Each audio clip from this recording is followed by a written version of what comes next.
जय श्री कृष्णा।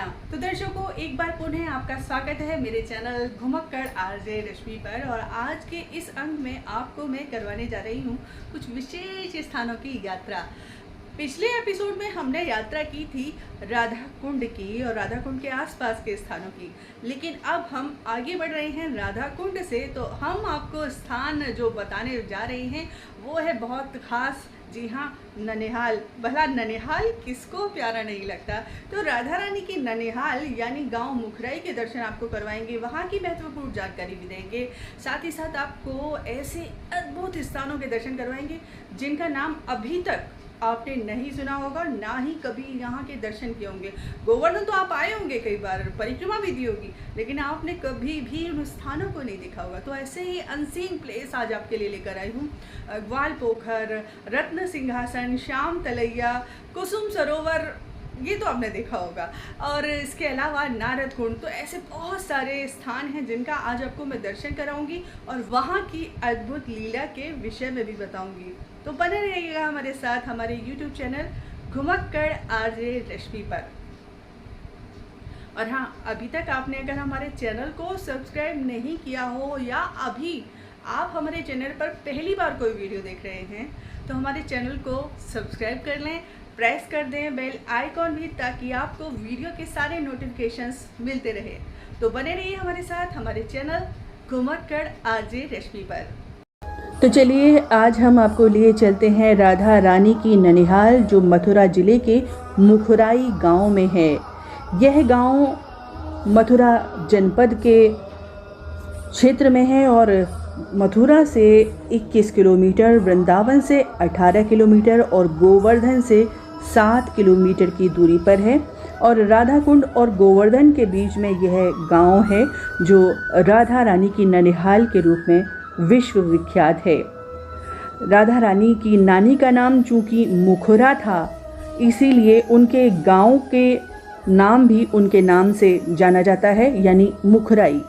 और ये है वह मंदिर जहां दर्शन हैं राधा रानी की नानी के यानी मुखरा देवी के और राधा रानी की माता जी कीर्ति और राधा रानी जी स्वयं इस मंदिर में दर्शन दे रही हैं। आइए अब आपको लिए चलते हैं मंदिर में और कराते हैं मंदिर के श्री विग्रह के दर्शन। बहुत ही सुंदर दर्शन और विशेष रूप से यहाँ पर तीनों जो पीढ़ी हैं वो विद्यमान हैं, राधा रानी, उनकी माता जी और उनकी नानी।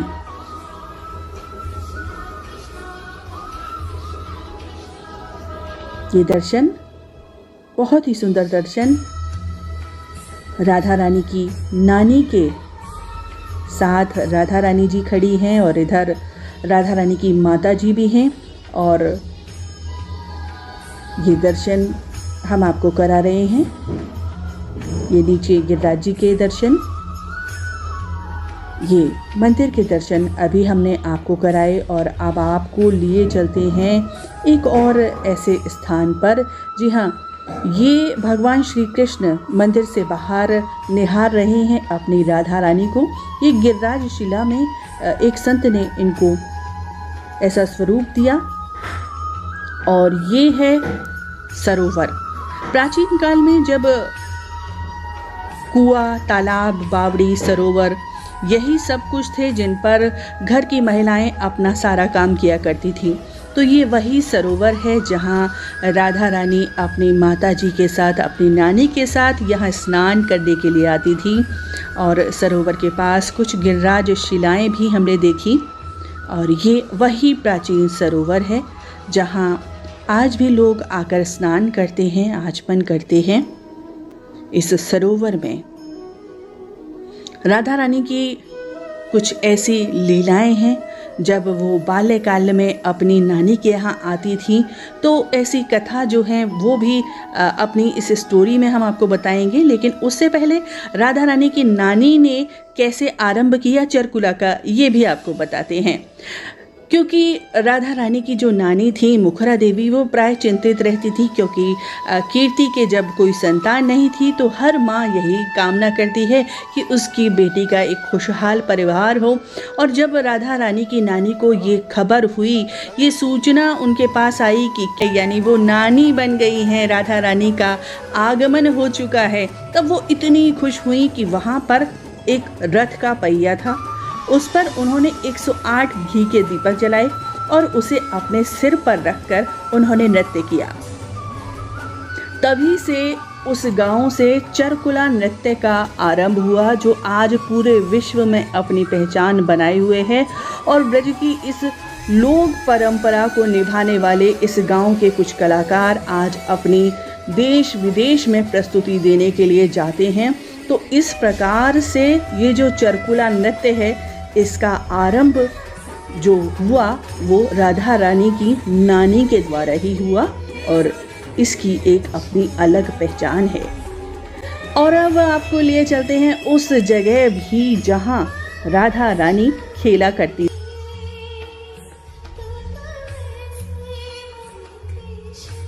बच्चा जब छोटा होता है और माँ और नानी माँ को काम ना करने दे तो वो प्राय उसे किसी न किसी खिलौने से खिलाती हैं। तो ऐसा ही राधा रानी के साथ भी होता था जब वे छोटी थीं और उनकी माँ और नानी जब नैवेद्य बनाती थीं और जब वो उन्हें आकर बार बार में गोदी में उनको लेने के लिए आतुर होती थी, तो वो इसी प्रकार से उनका मन बहलाती थी।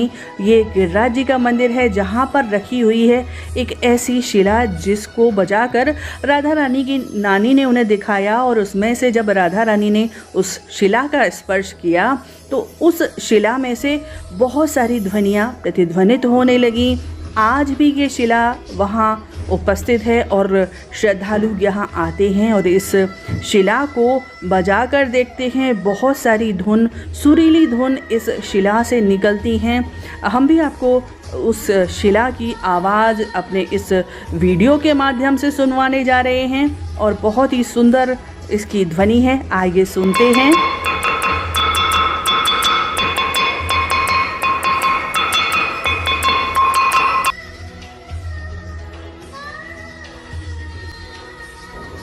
शिला के दर्शन के बाद एक प्रसंग राधा रानी और उनकी नानी का।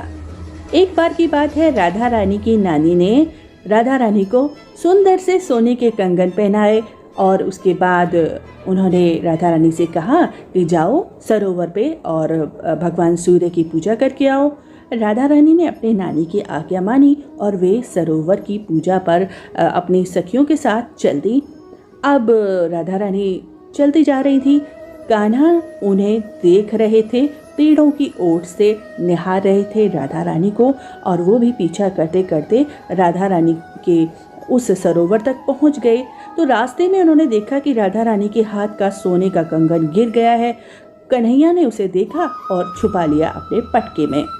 राधा रानी जब अपने घर वापस आई तो उनकी नानी ने उनके हाथों को देखा और कहा, अरे तुम्हारा सोने का कंगन कहाँ गया राधा? राधा रानी घबरा गई। नानी शायद वो तो कहीं गिर गया। राधा रानी की नानी ने कहा, अरे ऐसे कैसे हो गया? जाओ वापस जाओ, उस रास्ते पर जाओ और खोजो, तुम्हें वो मिल जाएगा। तो राधा रानी उसी राह पर चल दी। अब राधा रानी मार्ग में खोजती जा रही थी और कंगन कहीं दिख जाए तभी उन्हें कन्हैया मिले। अरे कान्हा, तुम यहाँ? हाँ राधा, पर तुम क्या खोज रही हो? तब राधा बोली, नानी ने आज सुबह ही मुझे कंगन पहनाए थे, लेकिन देखो एक कहीं गिर गया। नानी कितनी परेशान हो रही हैं। और राधा रानी की आंखों में आंसू भर आए। इसे देखकर कन्हैया बोले, तुम चिंता मत करो, आंखें बंद करो। और राधा रानी ने आंखें बंद करी तो कन्हैया ने अपने पटके में छुपा हुआ वो कंगन निकाला और राधा रानी को पहना दिया। राधा रानी वो कंगन देखकर बड़ी खुश हो गई और फिर घर आकर राधा रानी ने वो कंगन अपनी नानी को दिखाए तो नानी भी प्रसन्न हो गई। तो इस प्रकार से और भी काफ़ी ऐसे प्रसंग हैं जो राधा रानी के ननिहाल से जुड़े हुए हैं। लेकिन आज की वीडियो में बस इतना ही। तो इस समय अब हैं हम श्याम तलैया और रत्न सिंहासन जैसे अद्भुत स्थान पर। श्याम तलैया के विषय में पहले आपको जानकारी देना चाह रही हूँ, क्योंकि यहाँ पर कोई श्याम तलैया के स्थान पर कोई विशेष विग्रह नहीं है। श्याम कुटी जो है यहाँ पर पास में, जिसका अभी आप दर्शन कर रहे हैं, तो यहाँ पर अभी कोई ऐसा कोई मंदिर नहीं है, बड़ा दर्शन नहीं है। लेकिन इन स्थानों की महत्ता क्या है वो पहले आप जान लीजिए, क्योंकि ज़रूरी नहीं होता कि हर जगह हम बहुत बड़े विशाल मंदिर के दर्शन कर पाएँ। कुछ स्थानों का अपना एक महत्व है, कुछ जगह है ऐसी जहाँ जाकर आपको असीम शांति, असीम सुख की प्राप्ति होती है। तो वो प्राप्ति आपको तभी होगी जब आप यहाँ आएंगे। तो एक बार की बात है, भगवान श्री कृष्ण जिनका स्वयं का रंग ही श्याम है, और श्याम रंग के हमारे सांवरे सलोने ने एक बार एक अद्भुत लीला की कि अपने पूरे अंगों पर उन्होंने श्याम रंग की कस्तूरी का लेप किया, श्याम रंग के वस्त्र धारण करे, श्याम रंग का उन्होंने श्रृंगार किया और पहुंच गए इसी स्थान पर, यानी श्याम कुटी पर। यहाँ पर जो सारी जो चीज़ें थी वो श्याम वर्ण की थी। अब ऐसे में श्याम जी आकर छुप गए। तो जो सखियाँ थी वो अपना हास परिहास कर रही थी, उनकी बातें चल रही थी, और भगवान आके चुपचाप से वहाँ जाके बैठ जाते हैं और आराम से उन सब चीज़ों का आनंद लेते हैं। लेकिन अचानक से गोपियों की नज़र उन पर पड़ जाती है और वो पहचान जाती है कि कन्हैया यहाँ छुपे हुए हैं। और उसके बाद में कन्हैया को पकड़कर फिर उनके साथ में खूब हंसी ठिठोली की बातें होती हैं और हास परिहास की लीलाएं होती हैं। और अब आपको बताती हूँ रत्न सिंहासन के विषय में भी, जिसका आप ये दर्शन कर रहे हैं। रत्न सिंहासन बड़ी ही अद्भुत स्थान है। ये बात तब की है कि जब भगवान श्री कृष्ण ने गिरिराज पर्वत को उठाया। तो गिरिराज पर्वत को जब उन्होंने उठाया तो उनके जो गोप थे, उनके जो सखा थे, उन्होंने कहा हमारा कन्हैया तो भैया बड़ा शक्तिशाली है, वह तो गिरिराज पर्वतों को उठा लिया। तो बड़े वो प्रसन्न थे कृष्ण जी के सखा, और उन्होंने कहा कि भाई जब हमारे कन्हैया हमारे लिए इतना सब कुछ कर रहे हैं, इतना वो शक्तिशाली हैं, उनमें वो क्वालिटी है, उनमें वो विशेषता है, तो उनको यहाँ का राजा होना चाहिए। ये बात उड़ते उड़ते राधा रानी की सखियों तक पहुँच गई। अब राधा रानी की सखियों तक पहुँच गई तो बड़ी सोच में पड़ गई, भाई हमारी राधा रानी तो वृंदावनेश्वरी है, वृंदावन की महारानी है, उनके अलावा कोई और तो यहाँ का राजा नहीं हो सकता। तो बड़ा विचार विमर्श होने लगा इस बात का। तो फिर उसके बाद में वो पौर्णमासी के पास में गई, जो योगमाया का रूप है, उनसे उन्होंने पूछा कि इस तरीके से बात है, और देखिए ये तो अच्छा नहीं हो रहा, हमारी राधा रानी यहाँ की जो स्वामिनी है और कृष्ण को वो राजा बनाने की बात कर रहे हैं। तो वो मुस्कुराई, उन्होंने समझ लिया कि अब कोई लीला यहाँ होने वाली है। तो उन्होंने एक सलाह दी कि भाई ऐसा करो कि जब दो लोग विशेषता रखते हैं तो उनमें युद्ध होना चाहिए, और फिर जो जीते राज्य उसी का हो जाना चाहिए। तो जो सखियाँ थी उनको ये बात समझ में आ गई, तो वो इसी स्थान पर आईं, और यहाँ पर ये रत्न सिंहासन जो जगह है, यहाँ पर राधा रानी यहाँ बैठी हुई थी। तो उनके सामने उन्होंने ये सारी बात रखी कि हमें अब ये मंत्रा करने की कोशिश की कि अब हमें क्या करना है, कैसे करना है। तो राधा रानी की जो सखियाँ थीं, अष्ट सखियाँ, ललिता, विशाखा, सुदेवी, चित्रा सखी, रंग देवी, तुंगवट, तो सभी, तुंग विद्या, सभी ने जो है एक मंत्रणा की। उन्होंने अपने ग्रुप्स बनाए और अपनी सेना तैयार की। कोई सेनापति, कोई मंत्री, सब ने अपने अपने पद संभाले और पहुंच गई वहां जहां कृष्ण जी अपने सखाओं के साथ विद्यमान थे। और उन्हें भी कोई एक्सपेक्टेशन नहीं थी कि भाई हमारे पास में मतलब कोई तैयारी नहीं है और कोई ऐसे हम पर अचानक से हमला कर देगा। तो सारी गोपियों ने उनको घेर लिया और बड़े प्यार से जो फूलों की माला थी उनसे उनके ऐसे करके हाथ बांध दिए, और हाथ बांध कर उन्हें बंदी बनाकर यहाँ राधा रानी के सम्मुख ले आई। तो उन्होंने कहा कि देखो अब तुम युद्ध में हार गए हो, और ये स्वीकार करो कि अब यहाँ की जो रानी है वो हमारी राधा रानी है। तो कृष्ण जी तो मुस्कुरा दिए इस बात को सुन के। तो उन्होंने कहा कि हाँ बिल्कुल मैं मानता हूँ, यहाँ की रानी जो है राधा रानी ही है। तो बोले ऐसे नहीं चलेगा। बोले फिर क्या करना होगा? तो उन्होंने कहा कि आपको हमारी राधा रानी का अभिषेक करना होगा, उनकी आरती उतारनी होगी, तब जो है बात बनेगी। तो कृष्ण जी तो हमेशा से ये चाहते हैं कि किसी प्रकार से राधा रानी की सेवा का अवसर उन्हें प्राप्त हो। तो कृष्ण जी जैसे ही आगे बढ़े तो राधा रानी को लज्जा आ गई और उन्होंने कृष्ण जी को अपने समीप बिठाया। और उसके बाद में जो गोपियाँ थी, जो राधा रानी की सखी थी, कृष्ण जी के जो सखा थे, सभी ने उनका अभिषेक किया, उनकी आरती उतारी। और इस प्रकार की ये बड़ी ही सुंदर यहाँ की लीला है।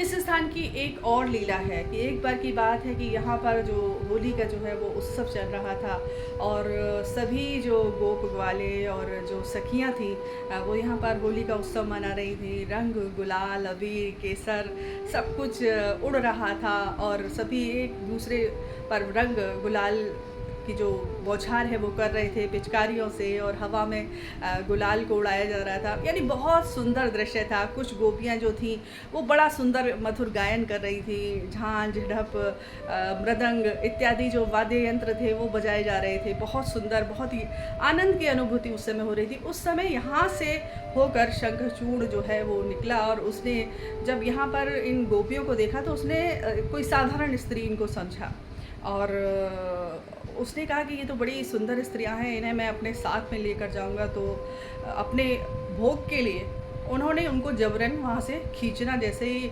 चाहा तो उन गोपियों ने आवाज़ लगाई, कृष्ण को पुकारा और उन्होंने जैसे ही भगवान कृष्ण को पुकारा कि तब भगवान कृष्ण दौड़े दौड़े वहाँ पर पहुँचे और उन गोपियों की रक्षा करी और शंखचूड़ का वध किया। शंखचूड़ के मस्तक पर यहाँ पर एक शंख की एक मणि जैसी हुआ करती थी, तो उस मणि को भगवान ने निकाला और अपने बड़े भ्राता बलभद्र जी को उसको सौंप दिया। बलभद्र जी ने उसे धनिष्ठा जी को दिया और धनिष्ठा जी ने उसे श्री राधा जी को दिया। तो ये भी यहाँ की एक सुंदर लीला है। तो दर्शकों अब हम चलते हैं ग्वाल पोखर की ओर। आपको बता दूं ये सारे जो स्थान हैं गोवर्धन की जो छोटी परिक्रमा है, राधा कुंड की जो परिक्रमा है, वहाँ कुसुम सरोवर के आसपास ही ये सारे स्थान हैं। बस थोड़ी थोड़ी दूर पर ये स्थान हैं। आपको बस परिक्रमा में थोड़ा सा ध्यान देकर चलना होगा और ये स्थान आपको मिल जाएंगे। पोखरा वो स्थान है जहाँ पर भगवान श्री कृष्ण जब गाय चराते थे तो अपने ग्वाल बालों के साथ यहाँ आकर इस जगह पर विश्राम किया करते थे और इस जगह विश्राम किया करते थे तो उनको बड़ा अच्छा लगता था। यहाँ पेड़ों की छाएं और बड़ी शीतल सुगंधित हवा यहाँ पर चल रही होती थी तो बड़ा उन्हें अद्भुत स्थान ये लगता था। तो यहाँ पर जो उनके सखा थे पानी की इच्छा जब उन्हें जागृत होती तो कई बार नहाने का भी मन होता था, तो उन्होंने भगवान श्री कृष्ण से अनुमति लेकर इस जो कुंड है इसका निर्माण किया। तो ये ग्वाल पोखरा इसका नाम इसलिए पड़ा और यहाँ की एक अद्भुत लीला है। भगवान श्री कृष्ण जी के जो सखा हैं मधुमंगल वो ब्राह्मण हैं और ब्राह्मणों को विशेष रूप से भोजन से तो अत्यधिक प्रेम होता है। तो जो सखियाँ थीं वो जब कोई अनुष्ठान अपने घर में करती थी, कोई पूजा अर्चना करती थी तो मधुमंगल को बुला लिया करती थी और उसके बदले में उन्हें पसंद थे लड्डू, तो उनको वो लड्डू उनको दे देती थी दक्षिणा में।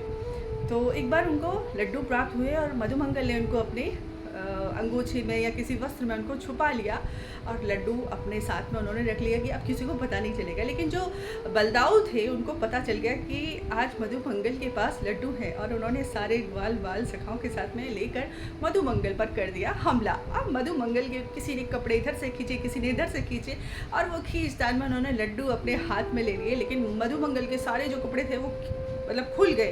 तो मधुमंगल को बहुत गुस्सा आया और उन्होंने अपना जनेऊ लेकर अपने कान पर चढ़ाया और बोला मैं तुम्हें श्राप देता हूँ। तभी भगवान श्री कृष्ण आए, मधुमंगल को बड़े प्यार से और अपनी बातों में लेकर उन्हें मना लिया और फिर वो भी हास परिहास करने लगे और कहने लगे भैया आप कछु लड्डू उनको छार बचो हो वो ये दे दो, कछु तो दे दो वो प्रसादी को। तो ये बड़ी सुंदर लीला यहाँ इस स्थान की है, बड़ा अद्भुत दर्शन है। आइए आपको और दर्शन यहाँ के कराते हैं।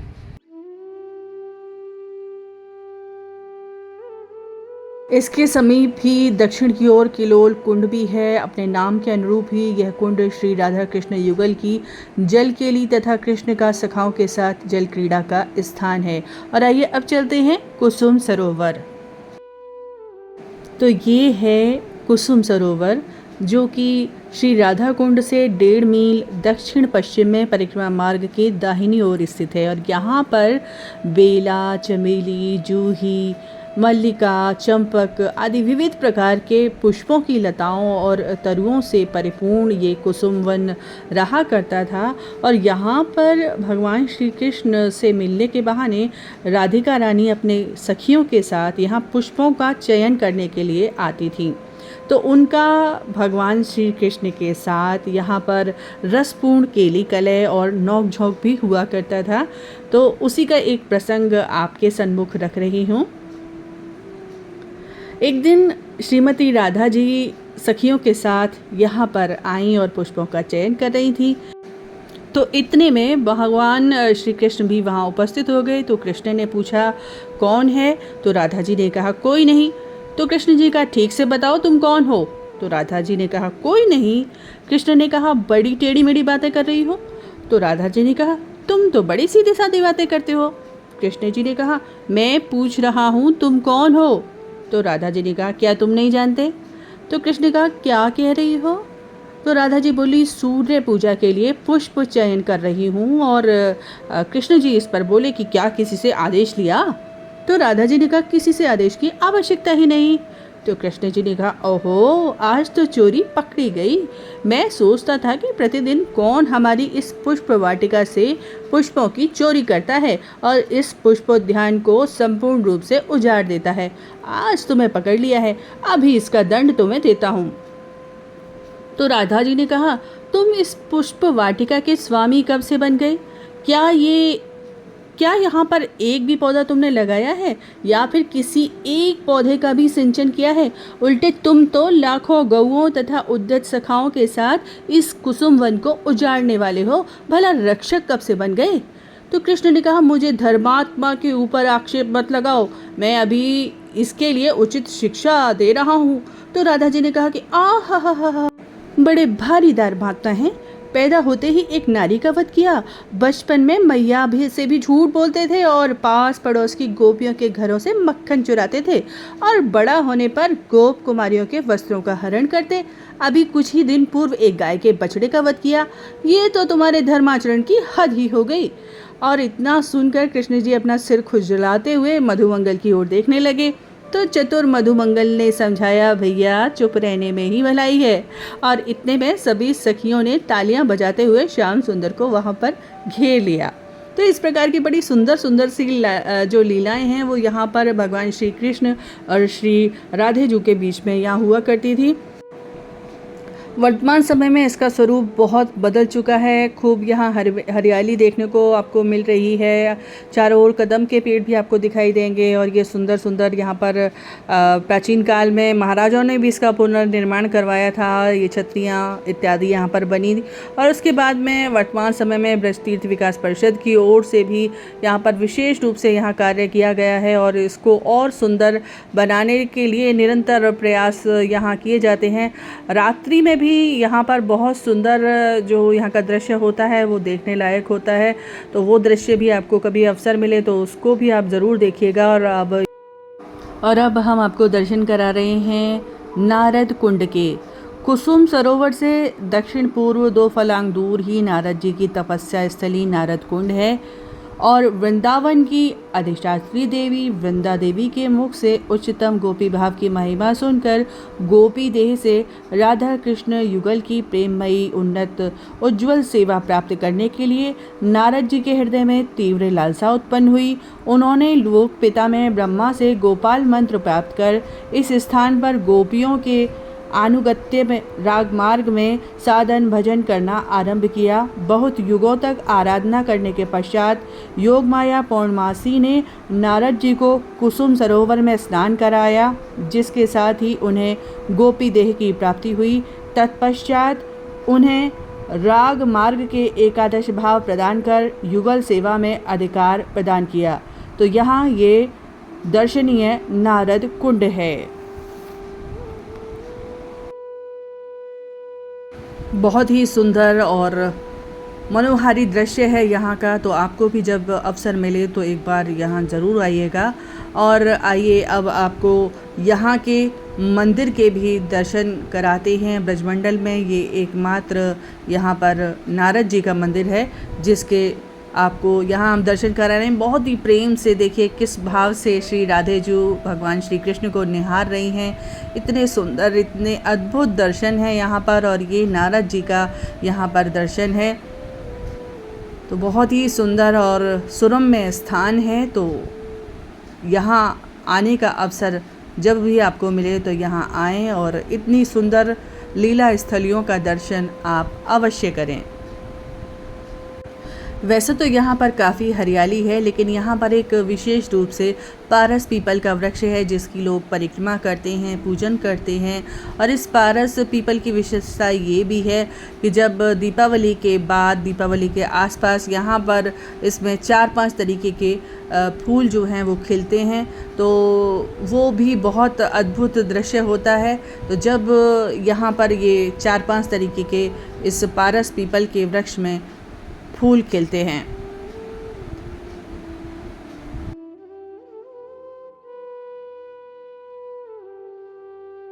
तो ये वीडियो आपको कैसी लगी? इस वीडियो में मैंने आपको बहुत सारी जानकारी देने का प्रयास किया है और दर्शन भी कराए हैं, कुछ ऐसे अनसीन प्लेस के, कुछ ऐसे अद्भुत स्थानों के जो अभी तक आपने नहीं देखे होंगे।